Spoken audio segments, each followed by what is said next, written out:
I'm Bily Foster, and I'm that iPad guy. Called that because I've almost always got an iPad with me, and in some cases, two.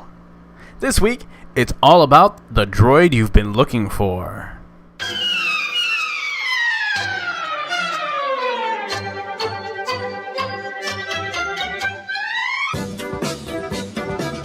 While at Comic-Con, we stumbled across a lost droid over by the Franken-weenie display, and quickly realized that there was no real lost and found, especially for outside of Comic-Con. So we knew that more than likely it would go into the abyss of lost toys, and I felt obligated to get this little droid back home. So back to the van we headed so that we could charge it up and I could find out who was the owner so I could get it back into their little hands.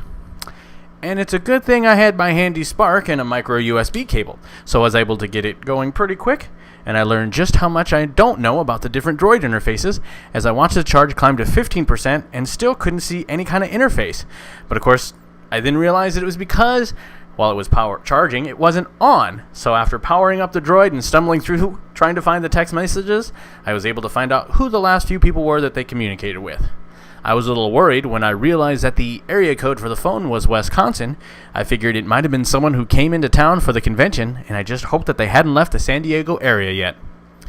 After some communication, I was able to find the owner. Her name is Casey, and through her friend's phone, I was able to talk to her.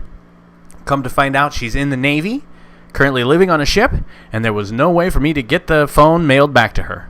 Luckily, we were still downtown, so we sailed on over to the naval base, and we were able to give the phone back to her. So, Casey, this podcast is just for you. Thanks for your service to you and all of your friends. It was an honor to meet you, and I was glad that we could get the droid back safe into your hands. And now, for the piece de la resistance. Speaking of droids, this little droid showed up the day after I returned home from Comic-Con. This is the Nexus 7 tablet from Google and Asus, and this bad boy is nice. It's not perfect, but it's so nice that it's made it into the bag and is integrated into my daily routine. It's now the tablet that I wake up with and go to bed with. Does it replace my iPad? Oh, heck no. But it does give my iPad a break. So what I'm doing now is my usual research, reading, and email via the iPad, but most of my social activity is happening here on the Nexus 7. Another good example of why I carry two tablets, I picked up the book How to Paint Comics on an iPad, which is a great iBook, but in order for me to read it and do things, I need to have two iPads, which I have, but most don't. So this is a cost-effective solution so that I can look at the book and do the work at the same time.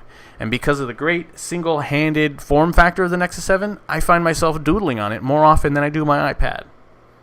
Also, because I'm using the Pulse newsreader on both platforms, they're synced through the free Pulse.me news service, and all my devices give me the same reading experience. Facebook on the iPad is better. Nexus 7 interface is really just the phone, but larger, so a step up from the phone. G Plus is the best looking social networking app out there on both platforms, hands down. Now, here's both the strength and weakness of Android. The customization.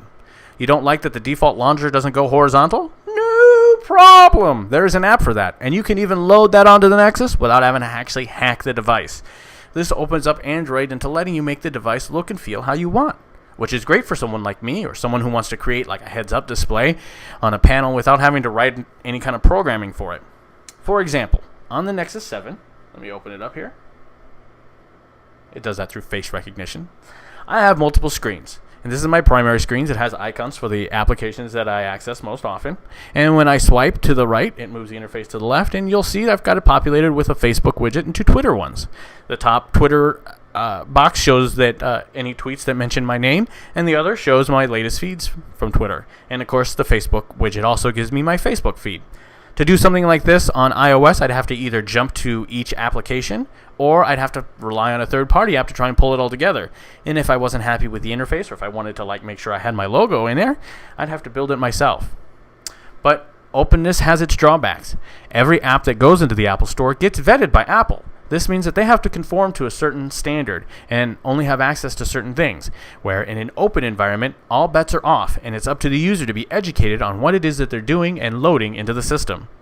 I will admit, I'm still new to the Android ecosystem, so maybe there's more security in place than I know, but I'm proceeding with caution.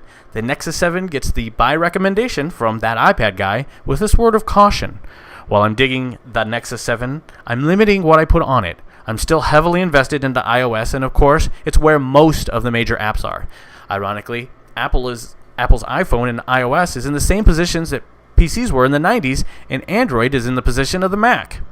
So the Nexus 7 does replace my iPod Touch in the line of tools, and while I don't like the idea of widgets on my iPad for some reason, I really do like that I can customize my experience on Android. To me, I can see having an Android device. I don't see me jumping in and getting an Android phone, and right now, while I appreciate the Asus Transformer line, I'm not going to invest in it any more than I have right now. But for people that are using the Android system, the Nexus 7 is a great, cost-effective tablet to add into your arsenal. So that wraps up another episode of That iPad Guy. Thanks for watching. Be sure to like me on Facebook, follow me on Twitter, and visit thatipadguy.com to subscribe. See you next time.